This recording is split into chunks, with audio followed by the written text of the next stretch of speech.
তোমাদের তো মধ্যযুগ শুরু হয়েছিল না? মধ্যযুগে কত দূর পড়ছিলাম? দাস বংশ অবধি, নাকি দাস বংশের আগে পর্যন্ত, তাই তো? তো মধ্যযুগে কি বলছিলাম, কয়টা স্টেজে মুসলিম আক্রমণ হয় বলো তো? কয়টা স্টেজে হয়? প্রথম মুসলিম আক্রমণ কত সালে? 712 সালে। কে আক্রমণ করছিল? কাসিম করছিল। সেকেন্ড স্টেজে কে আক্রমণ করছিল? গজনবী সুলতান মাহমুদ। কত? 1000 থেকে 1027। তারপরে কে আক্রমণ করলো? মোহাম্মদ ঘুরি। তারপরে কে? বাবর। এইবার সুলতানি যুগ শুরু হয়েছিল কার হাত ধরে? মুইজউদ্দিন মোহাম্মদ ঘুরির হাত ধরে, তাই না? তরাইনের যুদ্ধ করলো 1191, ঘুরি হারলো। দ্বিতীয় তরাইনের যুদ্ধ কত সাল? 1192, পৃথ্বীরাজ চৌহানকে হারায়া দিল। তারপরেই আস্তে আস্তে সুলতানি বংশের শুরু হয়। ঘুরির কতগুলা দাস ছিল? প্রথম কে? ইম্পর্টেন্ট, আইবক। তারপরে দ্বিতীয় কে? দ্বিতীয় বখতিয়ার খিলজি। তৃতীয় কুবাজা। চতুর্থ ইয়ালদৌস, তাই তো? এই 4টা দাস ছিল। সব থেকে ফেভারিটকে অপুত্রক অবস্থায় মারা গেল, সমস্ত দায়ভার কার উপর এসে পড়লো? আইবক কাকে সেনাপতি বানায় দিল? বখতিয়ার খিলজি কত সালে নালন্দা বিশ্ববিদ্যালয় ধ্বংস করলো? 1198 ধ্বংস করলো, হইলো তো? এরপরেই আস্তে আস্তে সুলতানি যুগের সূচনা হয়। আচ্ছা বলো তো, মোহাম্মদ ঘুরির সঙ্গে ভারতে কে আসছিল? খাজা চিস্তি। এই চিস্তি কোথায় দরগা বানাইছিল? আজমেরে দরগা বানাইছিল, মনে আছে তো? তারপরে এই আইবকের হাত দিয়ে কি সুলতানি যুগ? আচ্ছা, ভারতে সুলতানি যুগের সূচনা তাহলে কত সাল? সুলতানি যুগের সূচনা, সুলতানি যুগ কত সাল থেকে কত সাল? 1206 থেকে 1526, তাই না? সুলতানি যুগ। এই সুলতানি যুগে কতগুলো বংশ রাজত্ব করছিল? আমাদের ট্রিক্স কি ছিল? দেখ তো শালা, তারপরে কি? এই বক জলে গিয়া খোঁজে বহু মাছ, তাই না? আচ্ছা, দেতে কি? দাস বংশ। প্রতিষ্ঠাতাকে? এটা কোন আইবক বলো তো? কুতুবউদ্দিন আইবক। কার দাস ছিল? মোহাম্মদ ঘুরির দাস ছিল। বোঝা গেল তো? হ্যাঁ। এই দাস বংশ কত সাল থেকে কত সাল চলে? 1206 থেকে 1290। এটা হচ্ছিল দাস বংশ। তারপরে খতে কি? খলজি বংশ। এই প্রতিষ্ঠাতাকে? জালালউদ্দিন খলজি। জালাল লিখলাম, হ্যাঁ, জালালউদ্দিন খলজি। খলজি কত সাল থেকে কত সাল চলে? 1290 থেকে কত? 1320। এটা মুখস্থ করতে হবে কিন্তু, পরপর দেখো। 1320। তোতে কি? তুগলক চলে কত থেকে? 1320 থেকে কত? 1414। আর প্রতিষ্ঠাতাকে? গিয়াসউদ্দিন তুগলক। আচ্ছা, সাথে কি? সৈয়দ বংশ কত সাল থেকে কত সাল? 1414 থেকে কত সাল? 1450, তাই না? 1450। প্রতিষ্ঠাতাকে? খিজির খা। আর শেষ বংশকে? লোদি। এইটা হচ্ছিল 1 বছর পরে। কত সাল থেকে হবে? 1451 থেকে 1526। কে করছিল? বহুলুল লোদি। এটা আমরা এর আগের দিন পড়ে গেছি, এতদূর তো পড়লামই। বহুলুল লোদি, এইটুকু মনে আছে তো? আমার সাথে একবার বলো তো। দাস বংশের প্রতিষ্ঠাতা আইবক। দাস বংশ কত সাল থেকে কত সাল? 1206 থেকে 1290। তারপরে ওইখান থেকেই 1290 থেকে কত সাল যাব? 1320। কোন বংশ? খলজি বংশ। প্রতিষ্ঠাতা জালালউদ্দিন খলজি। 1320 গেলাম কিন্তু। তারপরে 1320 থেকে যাব কত দূর? 1414। কোন বংশ? তুগলক বংশ। প্রতিষ্ঠাতা? 1414 থেকে যাব কত দূর? 1450। কোন বংশ? সৈয়দ বংশ। প্রতিষ্ঠাতা?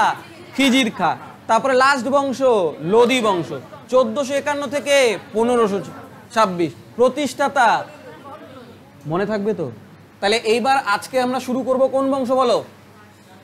দাস বংশ, সুলতানি যুগের দাস বংশ। ঠিক আছে তো? তাহলে বলো দাস বংশর কত সাল থেকে কত সাল চললো? 1206 থেকে 1290। 1206 থেকে 1290। আরেকটা কথা জিজ্ঞাসা করতে ভুলে গেছি, বলো তো এই যে সুলতানি যুগে যে বংশগুলো রাজত্ব করলো এদের মধ্যে সব থেকে কম সময়ের জন্য রাজত্ব কারা করছিল? খলজি, খলজি বংশ। আর সব থেকে বেশি তুগলক বংশ। বোঝা গেল? হ্যাঁ, এখানে ক্লিয়ার তো? এবার দাস বংশের সূচনা হলো কত সাল থেকে কত সাল? 1206 থেকে 1290। তাহলে এইটুকু বোঝা গেল তো, 1206 থেকে 1290। এইবার এই দাস বংশেই কারা কারা কতগুলা রাজা হইলো সেটার ট্রিক্স কি বলো? কিউ শাহরুখ আর বি মে নাচা গানা কিয়া। ইংরেজিতে বাংলায় মিক্সচার করে লিখতেছি। নাচা গানা কিয়া। বোঝা গেল তো? আচ্ছা, এবার এই রাজাগুলোর নাম কি? প্রথম রাজার নাম বলো কি? আইবক লিখলাম। হ্যাঁ, আইবক। তারপরে রাজার নাম কি? শামসুদ্দিন ইলতুৎমিশ। কি নাম? ইলতুৎমিশ। এটা কি? রুকুনুদ্দিন। কি নাম? রুকুনুদ্দিন। এর নাম কি? রাজিয়া, একমাত্র নারী শাসিকা। হ্যাঁ, একমাত্র নারী শাসিকা রাজিয়া। তারপরে কে হইল? বাহারাম। তারপরে কে? বাহারাম শাহ। এটা কি? মাসুদ শাহ। কি নাম? মাসুদ শাহ। নাচাতে কি? নাসিরুদ্দিন শাহ, নাসিরুদ্দিন। গানাতে কি? গিয়াসুদ, বলবন লিখি, হ্যাঁ শর্টে, বলবন। আর শেষে কি বলছিলাম? কায়কোবাদ। এবং এইটা দিয়ে মনে রাখতে বলছি, ওর ছেলের নাম কি? কায়ুরমাস। কায়ুরমাস। যদি পরীক্ষায় আসে যে বলো তো দাস বংশের শেষ রাজার নাম কি, বলবা কায়ুরমাস। ওর বয়স ছিল 2 মাস, আমি পরে বলে দিব। ঠিক আছে তো? ওইখানে মাইরে ওর রাজা হয়, পরে বলবো। এই যে রাজাগুলোর নাম মনে আছে তো? এদের সালগুলো, এর পুরাটা দাস বংশ 1206 থেকে 1290 এর মধ্যে এরা সব ফিনিশ হয়ে যাবে। কুতুবউদ্দিন আইবক কত সাল ছিল? 1206 থেকে 1210। মনে রাখবা কিন্তু। কত সাল? 1206 থেকে 1210। এখানে এক ঘর বাদ, এটা শুরু হবে 1211 থেকে 1236। কত বললাম? 1211 থেকে 1236। এবার রুকুনুদ্দিন আসি 1236। শুধু 1236, 6 মাস। কত মাস? 6 মাস। এটা মনে রাখবা, 6 মাস 1236। তারপরে এই কত থেকে? 1236 থেকে 1240 হলো। বাহারাম কত? 1240 থেকে 42। তারপরে মাসুদ শাহ কত? 1242 থেকে 1246। নাসিরুদ্দিন কত? 1246 থেকে 66। আর বলবন কত? বলবনেরটা তো খুব ইম্পর্টেন্ট, 1266 থেকে 87। কত? 87 লিখলাম, 87। আর এইটা কত? বাকি থাকলো কত? 87 থেকে 90। বাকি থাকলো কত? 87 থেকে 90। মুখস্থ করতে হবে কিন্তু। তাহলে দাস বংশের আবার ট্রিক্সটা বলো তো? কিউ শাহরুখ আরআরবি মে নাচা গানা কে। আরআরবি সবাই জানি আমরা, রেলওয়ে বোর্ড আরআরবি, আমরা পরীক্ষা দিই না আরআরবির। হ্যাঁ, তার মানে কিউ শাহরুখ আরআরবি মে নাচা গানা কিয়া। আচ্ছা, কিউ ফর কি? কুতুবউদ্দিন আইবক। শাহরুখ শামসুদ্দিন ইলতুৎমিশ। আর ফর, প্রথম আর ফর রুকুনুদ্দিন, তারপর রাজিয়া। B for Bahram Shah. মে মাসুদ শাহ। তারপরে নাসিরুদ্দিন শাহ। গিয়াসউদ্দিন বলবন, কায়কোবাদ, কায়ুরমাস। তাহলে দাস বংশের শেষ রাজার নাম কি হলো? প্রথম রাজা আইবক। কত সালের সিংহাসনে বসলো? 1206। তাহলে কুতুবউদ্দিন আইবক দিয়ে আমরা দাস বংশ সূচনা করব। এখানে আরেকটা প্রশ্ন জিজ্ঞাসা করে, দাস বংশে যতজন রাজা, কতজন রাজা হয়েছে দেখো তো? 1 2 3 4 5 6 7 8 9 জন। কতজন রাজা হয়? 9 জন। ওদেরকে রাজা, ওই কায়ুরমাসকে অত 2 মাসেই মারা যায়, ওকে কি আর রাজা বলবো? বোঝা গেল তো? এবার শোনো, এইখানে একটা প্রশ্ন আসে, এই দাস বংশের রাজাদের মধ্যে সব থেকে অল্প সময়ের জন্য রাজা কে হয়? 6 মাস। যে কে? রুকুনুদ্দিন।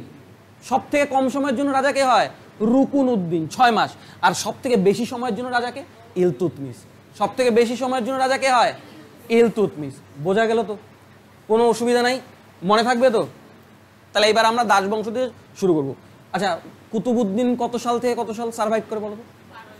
আমার সাথে বলো। 1206 থেকে 1210। তারপরেই শুরু করবে না, এক ঘর বাদ দাও। তারপরে 1211 থেকে কত? 36। 6 মাসের জন্য 1236 রুকনুদ্দিন ছিল। তারপরে থেকে শুরু হলো কে? 1236 থেকে 1240।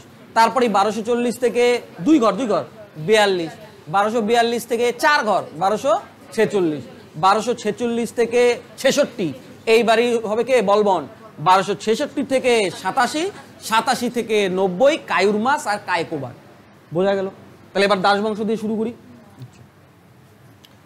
তাহলে এবার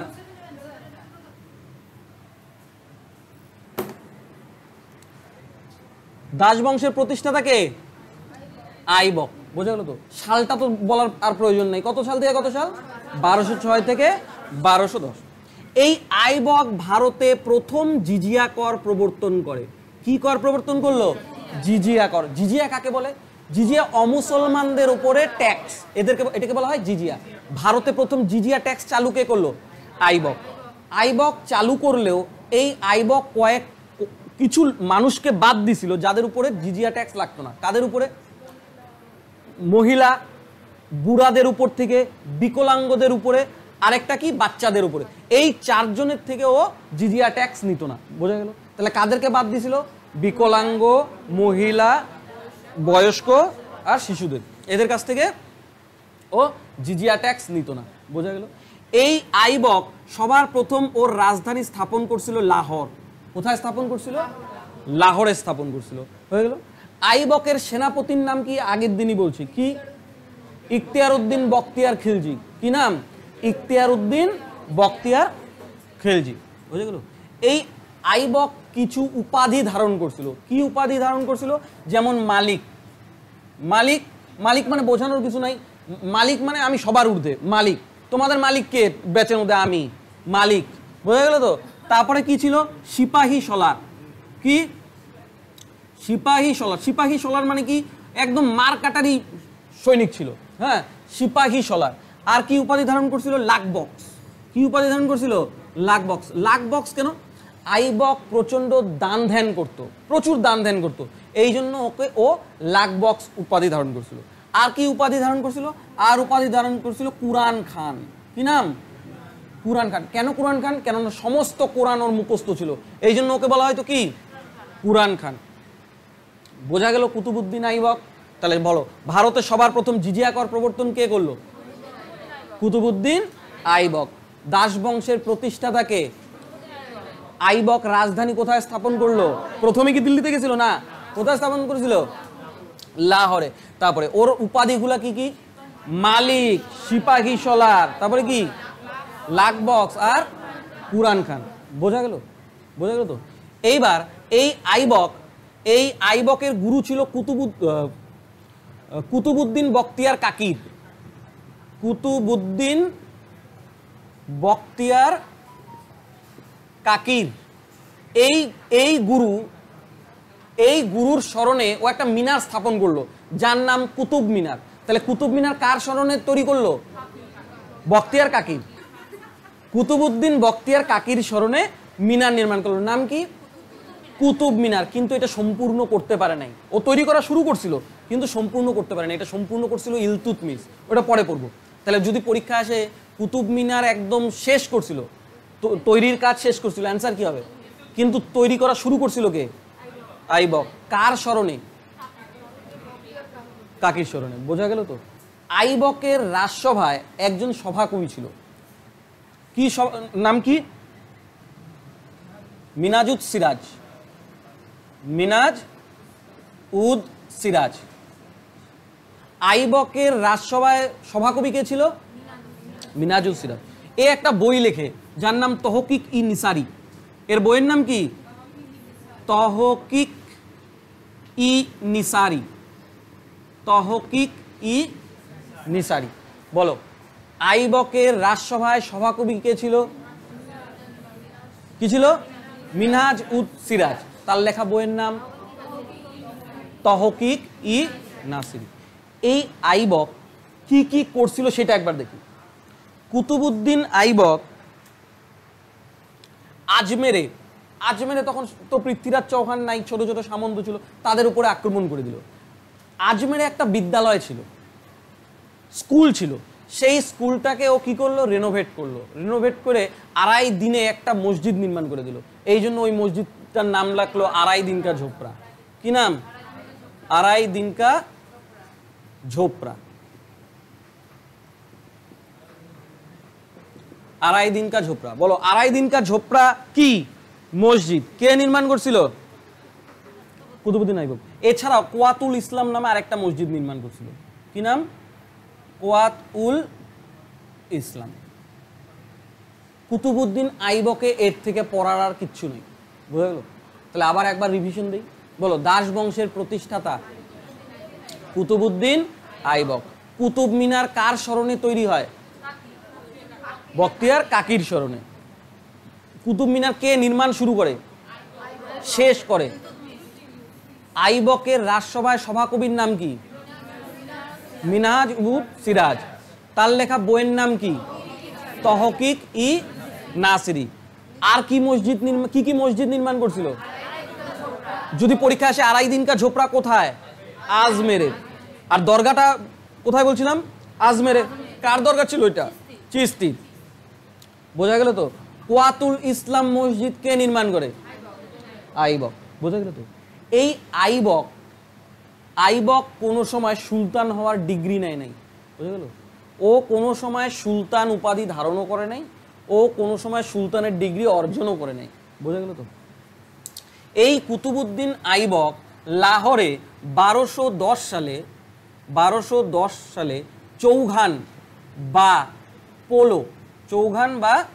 পোলো খেলতে গিয়ে মারা যায়। কি বললাম, কত সালে মারা যায়? 1210 সালে। কি খেলতে গিয়ে? চৌঘান বোঝো? পোলো বোঝো? ঘোড়ায় চড়ে হকি খেললে ওইটাকে বলে পোলো, বোঝা গেল তো? ওই ঘোড়ায় চড়ে হকি খেলতেছিল, ঘোড়ার থেকে পড়ে গেছে, পিছন দিক থেকে ঘোড়া এসে ওকে মেরে ফেলাইছে। আগেকার দিনের ঘোড়াও তো অনেক বড় বড় ছিল, প্রচন্ড পাওয়ারফুল। তাহলে বোঝা গেল কুতুবউদ্দিন আইবকের ঘটনা ক্লিয়ার। সিংহাসনে বসছিল কবে? কোথায় রাজধানী স্থাপন করছিল? লাহোরে স্থাপন করছিল। কি কি মসজিদ নির্মাণ করলো? আর কোয়াতুল ইসলাম। ওর গুরুর নাম কি? বখতিয়ার কাকি। কি নির্মাণ করলো ওর স্মরণে? কুতুব মিনার। হ্যাঁ, মিনহাজুদ সিরাজ লেখা বইয়ের নাম কি? তাহলে আর কোনো সমস্যা নাই তো?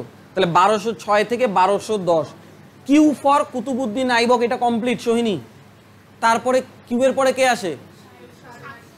শামসুদ্দিন ইলতুৎমিশ। বোঝা গেল তো? এই আইবকও অপুত্রক ছিল। আইবকও কি ছিল? অপুত্রক ছিল। তাই ও একটা ছেলেকে দত্তক নেয়, যার নাম আরাম শাহ। তার নাম কি? আরাম শাহ। এরপরে যেমন আসবে বাহারাম শাহ, তাই না? তাহলে আইবকের দত্তক পুত্রের নাম কি? আরাম শাহ। এবার আরাম শাহ যখন সিংহাসনে বসবে, বদায়ুনের শাসক ছিল ইলতুৎমিশ। বদায়ুনের শাসক কে? ইলতুৎমিশ। এই ইলতুৎমিশ, আচ্ছা একটা কথা আমি বলা ভুলে গেছি, আইবক কথার অর্থ কৃতদাস, মনে রাখবে তো? আইবক কথার অর্থ কি? আচ্ছা, দাস বংশের নামগুলা কি? ইলাবরী বংশ। দাস বংশের নাম কি?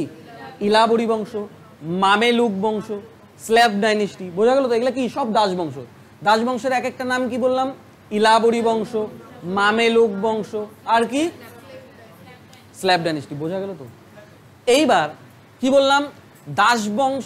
কুতুবউদ্দিন আইবকের দত্তক পুত্রের নাম কি? আরাম শাহ। দেখবা আমার ট্রিক্সের মধ্যে আরাম শাহ নাই। আরাম শাহ সম্পর্কে বেশি কিছু পড়ারও নাই।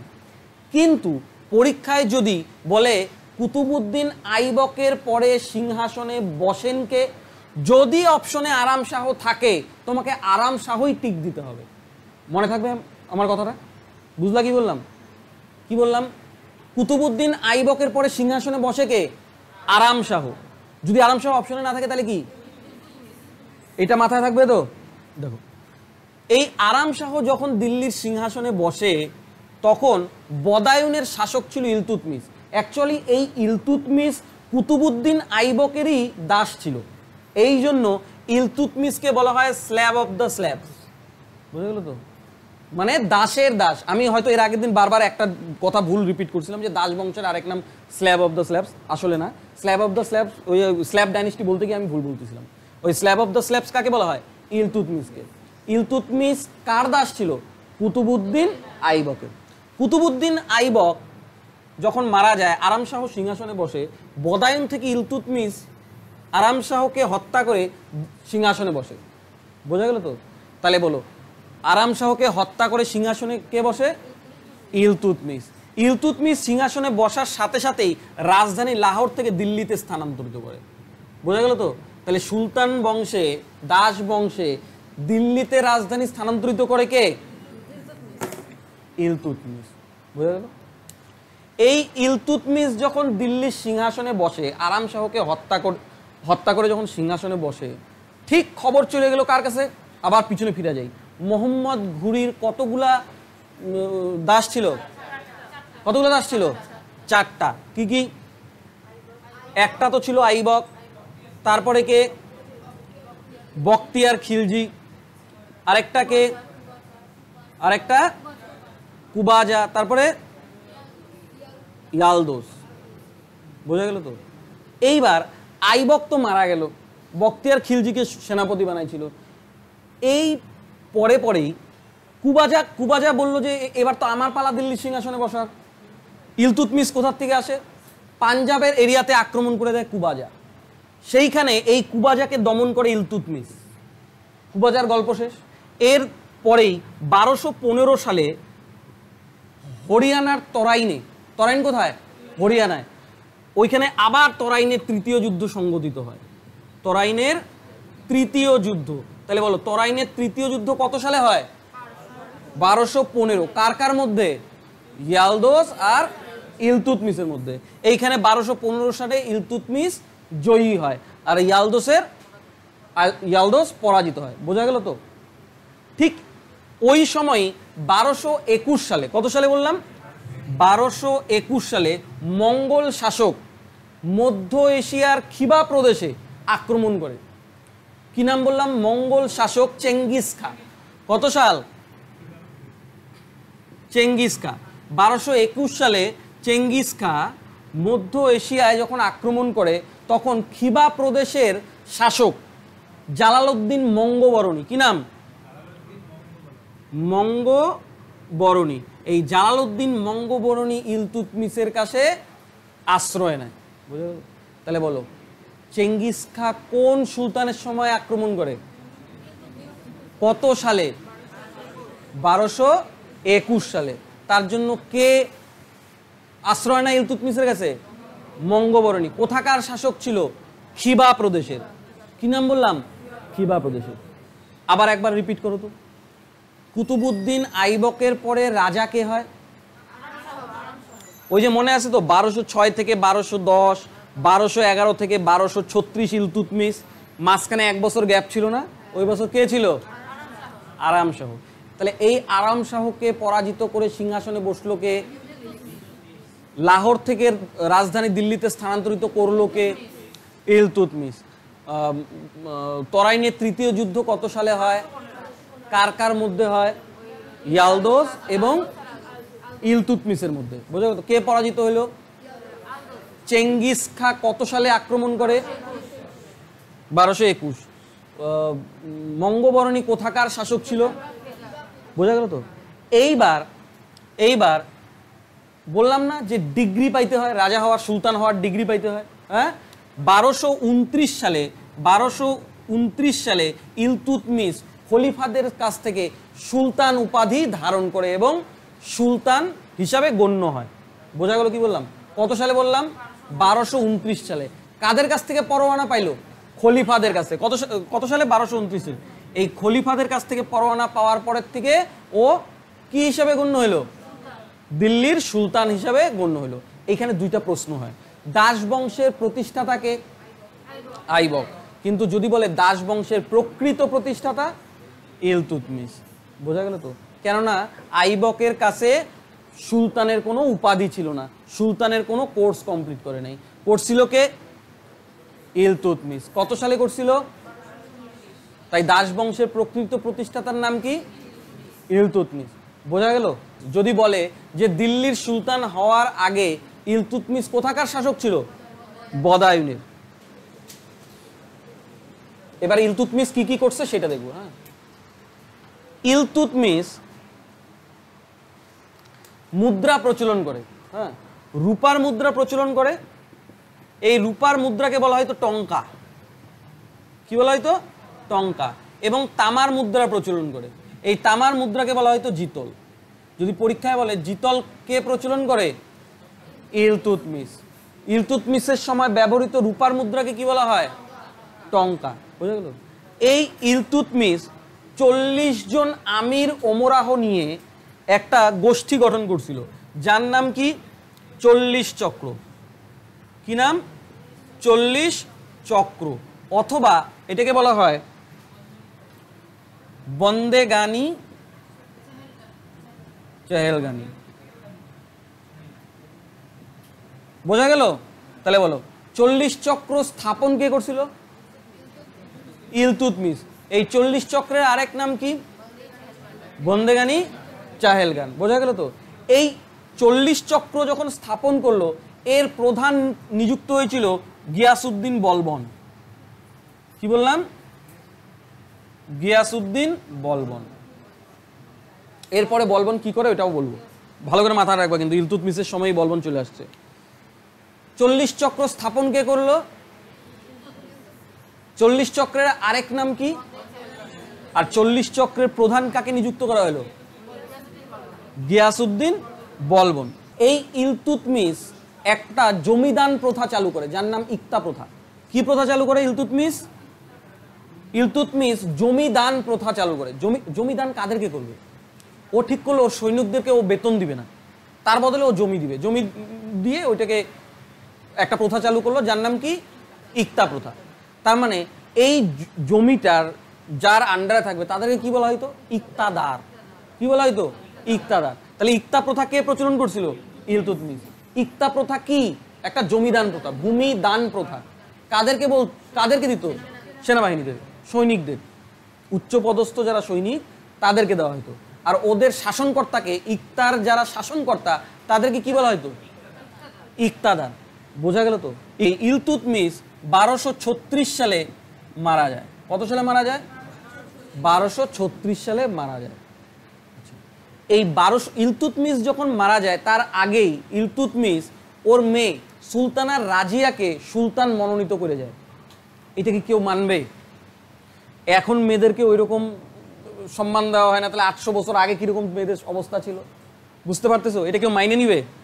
সবার প্রথম বিরোধিতা কে করবে বলো তো? ওই যে ওর বাবা 40 চক্র বানায় রাখছিল না, বন্দেগানি চেহেলগান, এই হচ্ছিল বিরোধ করবে। তো একবার শোনো, তাহলে ইলতুৎমিশ কত সালে মারা গেল? 1236। কাকে মনোনীত করলো সুলতান সিংহাসনের জন্য? রাজিয়াকে মনোনীত করলো। কিন্তু ওর কি বলবো, ইলতুৎমিশের স্ত্রী শাহাতুর কানা প্রোটেস্ট করলো। শাহাতুর কানা, ওর ইচ্ছা কি ছিল? ওর পুত্র রুকুনুদ্দিনকে রাজা করবে। কাকে রাজা করবে? রুকুনুদ্দিনকে রাজা করবে। তো যথারীতি রুকুনুদ্দিনকে রাজা বানানো হয়ে গেল। কত সালে? 1236 সালে। কে রাজা হইল? রুকুনুদ্দিন। এই রুকুনুদ্দিন 6 মাসের জন্য রাজত্ব করছিল। তারপরে ইলতুৎমিশের মেয়ে সুলতানা রাজিয়া ওকে পরাজিত করে 1236 সালেই দিল্লির সিংহাসনে বসে। কত সালে বসে? রাজিয়া সুলতান কত সালে সিংহাসনে বসে? কাকে পরাজিত করে? রুকুনুদ্দিনকে পরাজিত করে সিংহাসনে বসে। এইটা ভালোভাবে মাইনা নেয় নাই 40 চক্র। সিংহাসনে বসার পরের থেকেই রাজিয়ার বিরোধিতা করে গেছে 40 চক্র। আর ওই 40 চক্রের প্রধান কে ছিল? গিয়াসউদ্দিন বলবন। সমস্ত মাস্টার মাইন্ড কে? বলবন। পরীক্ষায় একটা প্রশ্ন আসে, নিচের অপশনগুলোর মধ্যে কে দাস ছিল না? কুতুবউদ্দিন আইবক, ইলতুৎমিশ, সুলতানা রাজিয়া, বলবন। কে দাস ছিল না? না, রাজিয়া। কে দাস ছিল না? রাজিয়া দাস ছিল না। বোঝা গেল কি বললাম? এটা পরীক্ষায় প্রশ্ন খুব আসে। হ্যাঁ, তাহলে সুলতানা রাজিয়া কত সালে সিংহাসনে বসলো? 1236 সালে। সুলতানা রাজিয়ার মধ্যে পড়ার কিছু নেই। সুলতানা রাজিয়া যখন সিংহাসনে বসে তখন ভাটিন্ডায় ইলতুৎমিশেরই একটা ইক্তাদার ছিল, যার নাম আলতুনিয়া। কি নাম? আলতুনিয়া। ভাটিন্ডার শাসক ছিল। ভাটিন্ডার শাসক আলতুনিয়া। রাজিয়া এই আলতুনিয়াকে বিয়ে করে, কিন্তু 40 চক্রের বিরোধিতায় 1240 সালে প্রচন্ড বিরোধ করে রাজিয়ার। 1240 সালে ভাটিন্ডার শাসক আলতুনিয়া আর রাজিয়াকে হত্যা করে। কত সালে? 1240 সালে। রাজিয়ার চ্যাপ্টার ক্লোজ। এতক্ষণ কয়টা পড়ে ফেলাইলাম দেখো। কিউ ফর কুতুবউদ্দিন আইবক, শেষ। মাঝখানে ছিল আরাম শাহ, শেষ। তারপরে কে বসলো? শামসুদ্দিন, এটাও শেষ। তারপরে কে? রুকুন উদ্দিন, শেষ। তারপরে কে? রাজিয়া, এটাও শেষ করলাম না? এটা কত সাল থেকে বলছিলাম? 1206 থেকে 10। এটা কত? 1200। শামসুদ্দিন 1211 থেকে 36। রুকুন উদ্দিন 6 মাসের জন্য ছিল বলছিলাম, সব থেকে শর্টেস্ট। রুকুন উদ্দিন শেষ। রাজিয়া ছিল কত সাল থেকে? 36 থেকে 40, এইটাও শেষ। এবার রাজিয়ার পরে রাজা কে হবে? কিউ শাহরুখ, বি ফর কি? বাহারাম শাহ। এই বাহারাম শাহ কে ছিল? ইলতুৎমিশের তৃতীয় পুত্র। বাহারাম শাহ কে ছিল? এই বাহারাম কে ছিল? ইলতুৎমিশের তৃতীয় পুত্র। কত সাল থেকে ছিল? 40 থেকে 42। এটাও আমার পড়ার কোনো প্রয়োজন নেই, খালি ইয়েটা জানলেই হবে। বাহারাম শাহ ছিল। তারপরে কি হবে? মে ফর কি? মাসুদ শাহ। এই মাসুদ শাহটা কে ছিল? এই মাসুদ শাহ ছিল রুকুন উদ্দিনের ছেলে। মাসুদ শাহ কে ছিল? রুকুন উদ্দিনের ছেলে। তারপরে কে হয় মাসুদ শাহর পরে? নাসিরউদ্দিন শাহ। নাসিরউদ্দিন। এটা কত সাল থেকে কত সাল চলে? নাসিরউদ্দিন শাহ কত সাল? এটা 40 থেকে 42। এটা কত? 42 থেকে কত? 46। আর এটা কত? 46 থেকে 66। নাসিরউদ্দিন শাহ। এইখানে একটু জানতে হবে, নাসিরউদ্দিন শাহ ছিল ইলতুৎমিশের পৌত্র মানে নাতি। কে ছিল? নাসির। এ প্রচন্ড ঈশ্বরে বিশ্বাসী ছিল, মানে সব সময় নামাজ পড়তো, এই প্রচন্ড অন্ধভক্ত ছিল। আর একটু বিপদে পড়লেই দৌড়ায় যেত ওর শ্বশুর উলুগ খাঁর কাছে। উলুগ খাঁকে বলবনেরই আরেক নাম উলুগ খাঁ। বোঝা গেল তো? তার মানে বলো, নাসিরউদ্দিন শাহ কে হয়? বলবনের জামাতা, মানে কি? জামাই। ঠিক আছে তো? আর ইলতুৎমিশের কে? না, পৌত্র। এই নাসিরউদ্দিন শাহ কথায় কথায় কার কাছে যায়?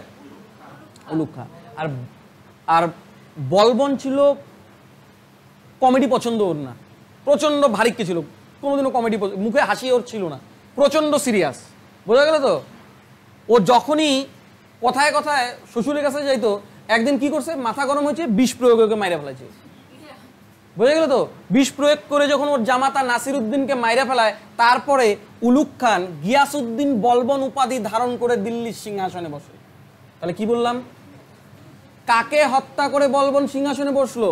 নিজের জামাই নাসিরউদ্দিন শাহকে। কত সালে সিংহাসনে বসলো বলবন? কত সালে বসলো? 1266 সালে বসলো। বোঝা গেল তো? কাকে হত্যা করছিল? ওর জামাই নাসিরউদ্দিন শাহকে। কত বছর বয়সে বসলো? বৃদ্ধ বয়সে, 60 বছর। কত বছর বয়সে রাজা সুলতান হয়? 60 বছর বয়সে। বোঝা গেল তো? বৃদ্ধ বয়সে হয়। ওর আরেক নাম কি বলবনের? উলুগ খাঁ। কি নাম? উলুগ খাঁ। আর এ সব সময় সিরিয়াস, প্রচন্ড গুরুগম্ভীর, হাসি খুশি পছন্দ না। ওর সামনে ওর সবাই বসে যদি কেউ হাসতো, গলা কাইটা মোড়ের মাথা ঝুলায় রাখতো, এরকম ছিল। একদম ওর কমেডি পছন্দ ছিল না। বুঝা গেল তো? আর ও সহজে, আমি যেমন তোমাদেরকে কথায় কথায় বিশ্বাস করি, ওরা কথায় কথায় ও কাউকে বিশ্বাস করতো না। এই জন্য একটা গুপ্তচর সবার পিছনে গুপ্তচর লাগায় রাখতো, যার নাম বারিদ। তাহলে বলো, বারিদ নামক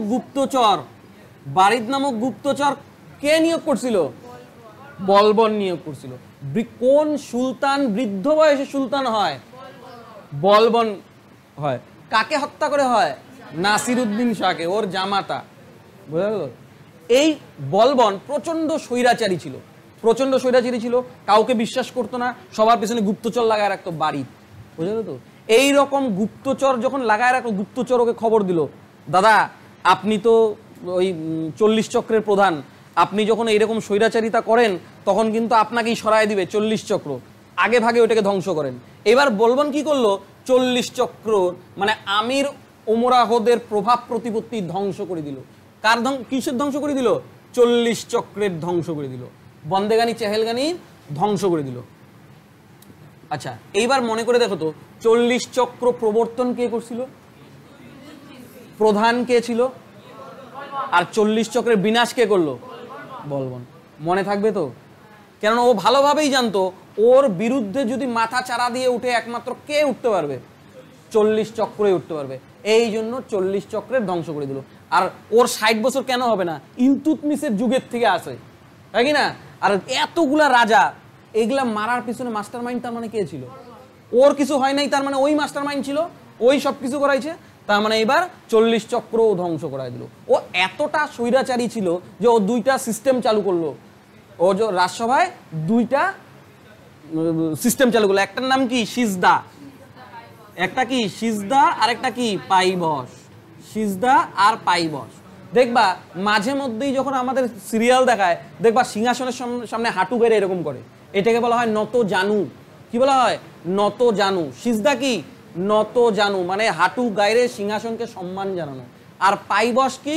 সুলতানের পদ চুম্বন করা, মানে বলবনের পায়ে চুম্বন দিত, এটা হচ্ছিল পাইবস। বোঝা গেল তো? তাহলে সিজদা এবং পাইবস প্রচলন কে করলো? বলবন, তাই না? 40 চক্র ধ্বংস কে করলো? বলবন। দেখো, যে যতটাই স্বৈরাচারী হোক না কেন, যে যতটাই যত বড় ভিলেন হোক না কেন, সব সময় ওর স্নেহ থাকতো ওর পুত্রের প্রতি। বোঝা গেল তো? ওর বড় ছেলের নাম ছিল মোহাম্মদ। কি নাম ছিল বড় ছেলের নাম? মোহাম্মদ। এই মোহাম্মদ 1286 সালে মঙ্গল আক্রমণ প্রতিহত করতে গিয়ে মারা যায়। বোঝা গেল তো? মঙ্গল আক্রমণ প্রতিহত করতে গিয়ে যখন মারা যায়, তারপরে পরেই পুত্র শোকে 1287 সালে বলবনের মৃত্যু হয়। বোঝা গেল? তার মানে বলবনেরও চ্যাপ্টার শেষ। একবার বলবন রিভিশন দিব। বলবন কার পরে সিংহাসনে বসে? নাসিরউদ্দিন শাহ। নাসিরউদ্দিন শাহ সম্পর্কে ওর কে ছিল? নাসিরউদ্দিনকে হত্যা কে করলো? বলবন। বারিদ নামক গুপ্তচর কে নিয়োগ করে? পরীক্ষায় প্রশ্ন আসবে, বারিদ একটি কি? গুপ্তচর। বোঝা গেল তো? কে নিয়োগ করলো? 40 চক্র ধ্বংস কে করলো? বলবন। বোঝা গেল তো?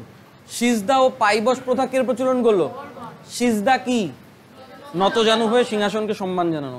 আর পাইবস কি? পদযুগল চুম্বন করা। বোঝা গেল তো? হ্যাঁ, আচ্ছা। ও কিভাবে মারা গেল? পুত্র শোকে। ওর বড় ছেলের নাম কি? মোহাম্মদ। কত সালে মারা গেল মোহাম্মদ? 1200। আর বলবন মারা গেল কত সালে? 1200। তার মানে কিউ শাহরুখ RRB মে নাচা গানা অব্দি কমপ্লিট। কিয়া ফর কি? কায়কোবাদ আর কায়ুরমাস। কায়কোবাদ আর কায়ুরমাস আমি যখন খলজি বংশ শুরু, এরপরে কোন বংশ? খলজি বংশ শুরু করব, তখন থেকে অল্প 2টা কথা বলবো, কায়ুরমাস আর কায়কোবাদের কথা বলবো, তারপরে খলজি বংশ শুরু করবো। দাস বংশ আপাতত এইখানেই শেষ। তাহলে অমিয় বলো, দাস বংশ কত সালে শুরু হয়? 1200। চলে কত দূর? 1290। দাস বংশের প্রতিষ্ঠাতা, প্রকৃত প্রতিষ্ঠাতা কুয়াতুল ইসলাম কি? কে নির্মাণ করে? শাহতুরকানার কে? শাহতুরকানা ইলতুৎমিশের ওয়াইফ। কুয়াতুল ইসলাম কে প্রতিষ্ঠা করে? আইবক। কি বলছিলা? আড়াই দিন কা ঝোপড়া কোথায়, কিভাবে মারা যায় আইবক? কত সালে? আচ্ছা, কুতুবউদ্দিন আইবকের দত্তক পুত্রের নাম কি? কুতুবউদ্দিন আইবকের পরে রাজা কে হয়? আরাম শাহের পরে ইলতুৎমিশ আগে কোথাকার শাসক ছিল? বদায়ুন। কোথাকার শাসক? তরাইনের তৃতীয় যুদ্ধ কত সাল? তরাইন কোথায় অবস্থিত? পানিপথ কোথায় হয়? তরাইনের যুদ্ধ কোথায় হয়? মহাভারতে কুরুক্ষেত্রের যুদ্ধ কোথায় হয়? হরিয়ানা। তার মানে হরিয়ানাটা ফেভারিট কিন্তু যুদ্ধ করার জন্য, ভালো জায়গা। নাহলে সব জায়গার কি ওইখানেই হয় নাকি?